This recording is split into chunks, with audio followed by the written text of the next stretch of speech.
আসসালামু আলাইকুম প্রিয় বন্ধুরা, সবাই কেমন আছেন? আল্লাহর অশেষ রহমতে আমিও ভালো আছি।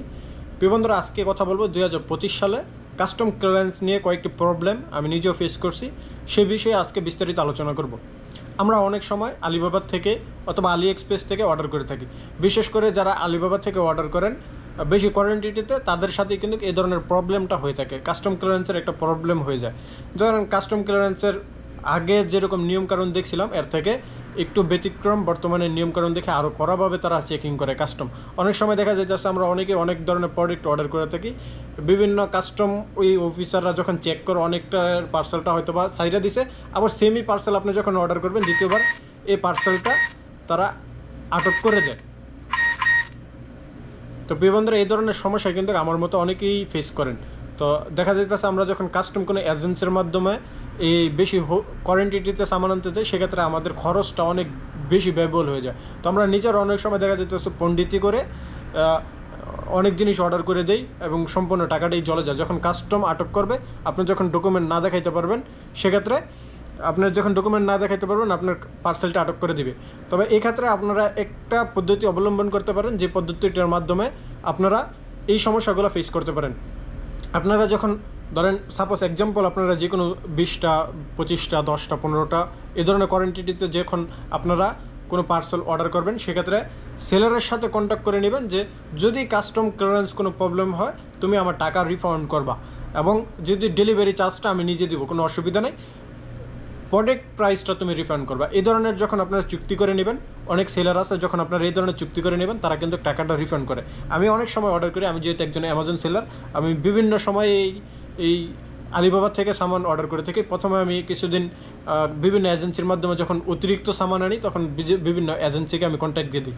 এবং যখন আমি দেখি আমার নিজের অল্প কিছু কোয়ান্টিটিতে 20 পিস 25 পিস 30 পিস এ ধরনের সামান, 2টা 3টা পার্সেল এ ধরনের সামান যখন আমি আনি, তখন আমি সরাসরি সেলারের সাথে কন্ট্যাক্ট করে নিই যে কাস্টম ক্লিয়ারেন্স কোনো ইস্যু হলে তুমি আমার প্রোডাক্ট মানিটা রিফান্ড করবা। কারণ কাস্টম ক্লিয়ারেন্সে যদি কোনো ইস্যু হয় সৌদি আরবের ভিতরে, সেক্ষেত্রে এই পার্সেলটি তোমার কাছে পুনরায় রিটার্ন পাঠাইবে।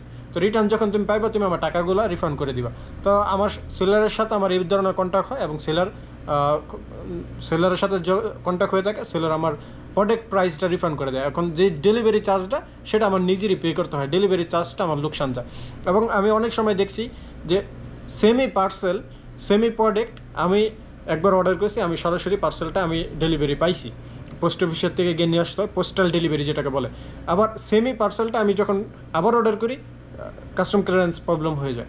তো এই ধরনের অনেকবার প্রবলেমও এটা হয়তো বা যখন কাস্টম ক্লিয়ারেন্স মানে কাস্টম অফিসাররা যখন চেক করে, অনেকে হয়তো বা সেরা দেয়, তোর অসুবিধা নেই। আবার অনেকে একটু কঠোর রইলে যে না, এটা আটক করে দেবো। তো এই ধরনের সমস্যা হয়। দেখা যাইতেছে আলিবাবা থেকে অর্ডার করার যে নিয়মটি, নর্মালি পার্সোনাল অর্ডার করার জন্য আপনার পার্সোনাল প্রয়োজনে যতটুকু প্রয়োজন আপনারা এতটুকু প্রয়োজন অর্ডার করতে পারবেন, এতে কোনো অসুবিধা হবে না। পোস্ট অফিসে আসবে, যেটি পোস্টাল ডেলিভারি, আপনাকে একটি নির্ধারিত একটি ট্যাক্স থাকে, ট্যাক্সটি দিয়ে আপনি এই পার্সেলটি নিয়ে নিতে পারবেন। আবার অনেক সময় দেখা যাইতেছে যদি বেশি কোয়ান্টিটিতে হয়, তারা এটি একটি সন্দেহজনক বশত যে এই প্রোডাক্টগুলো দিয়ে সে কী করবে, বিজনেস করবে কিনা, বা কোনো তাদের যখন সন্দেহ হবে, তখনই তারা এই পার্সেলটি আটক করে দেয় এবং আপনাকে নানান ধরনের ডকুমেন্ট নিয়ে যাইতে বলে। এখন যারা বিজনেস করে তাদের কাছে হয়তো ডকুমেন্ট আছে, যারা এই ধরনের বিজনেস নেয় এবং ইম্পোর্ট এক্সপোর্টের একটি বড় ব্যাপার স্যাপার আছে, তো এই ধরনের লাইসেন্স কিন্তু সবার থাকে না, যে কেউ কিন্তু এটি নিয়ে আসতে পারবে না। তো সেক্ষেত্রে আপনারা এই ধরনের অর্ডার করতে গেলে অবশ্যই আমি যে বিষয়গুলো বলতেছি এই বিষয়গুলো মাথায় রাখবেন। যখন আপনি সেলারের সাথে, আপনার মেইন অপশনটি হচ্ছে আপনার সেলারের সাথে সুন্দরভাবে একটি ডিল করে নেবেন। কাস্টম ক্লিয়ারেন্সে কোনো প্রবলেম হলে প্রোডাক্ট প্রাইস তুমি রিফান্ড করবা কি না।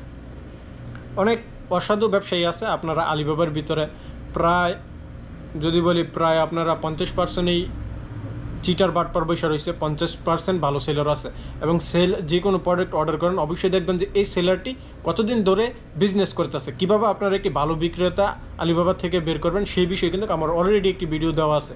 তো আমি মনে করছি আজকের এই ভিডিওটির ভিতরে আপনাদেরকে সুন্দর সুন্দর করে পয়েন্টগুলো আমি বুঝিয়ে দিতেছি। আমার এই পয়েন্টগুলো যদি আপনারা সুন্দরভাবে বুঝেন, আমি মনে করি যে আপনাদের কোনো অসুবিধা হবে না। আমি কিন্তু এই আলিবাবার থেকে প্রায় আজকে 6-7 বছর ধরে আমি কন্টিনিউ অর্ডার করতেছি। আমার প্রত্যেক মাসে আমার এরকম 5টা-6টা পার্সেল আলিবাবা থেকে আসতেছি। তো সেই এক্সপিরিয়েন্সগুলো, সেই প্রবলেমগুলো আপনাদের সাথে শেয়ার করি, যাতে আমার মতো আমি প্রথম যে ভুলগুলো করছি, অনেক টাকা লোকসান খাইছি, আমার মতো যাতে আমার কোনো দেশি ভাই যাতে ক্ষতিগ্রস্ত না হয়। আমার ভিডিওটি আমি বাংলা ভাষায় প্রচার করি। আমাকে অনেকেই আগে যে কাস্টম ক্লিয়ারেন্স সম্বন্ধে ভিডিওটি তৈরি করেছিলাম, সেখানে অনেক উর্দু ভাষাতে আমাকে ভিডিও তৈরি করতে বলছিল। সে বিষয়ে আমি সময় করে একদিন একটি ভিডিও তৈরি করে অন্যকেও যাতে সহযোগিতা হয়, সে বিষয়টি আপনাদেরকেও, যারা উর্দু ভাষা আছে তাদেরকেও জানানোর চেষ্টা করব। তো আপনারা সেলারের সাথে কন্ট্যাক্ট করে নেবেন, অ্যাড্রেস সঠিক দেবেন, এবং আপনারা একটি লিমিটেশন রাখবেন।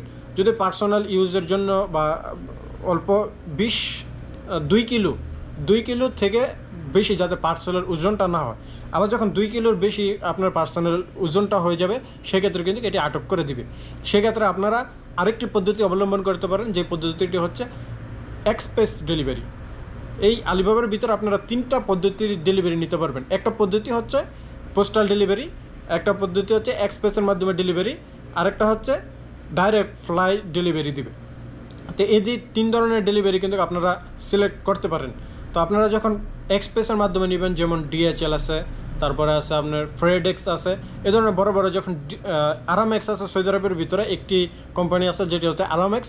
এই কোম্পানিটি দিয়ে যখন আপনারা অর্ডার নেবেন, সেক্ষেত্রে আপনার পার্সেলটি আপনারা নিশ্চিত পাইবেন। সেক্ষেত্রে কাস্টম ক্লিয়ারেন্স কোনো প্রবলেম হবে না যদি বৈধ প্রোডাক্ট হয়ে থাকে।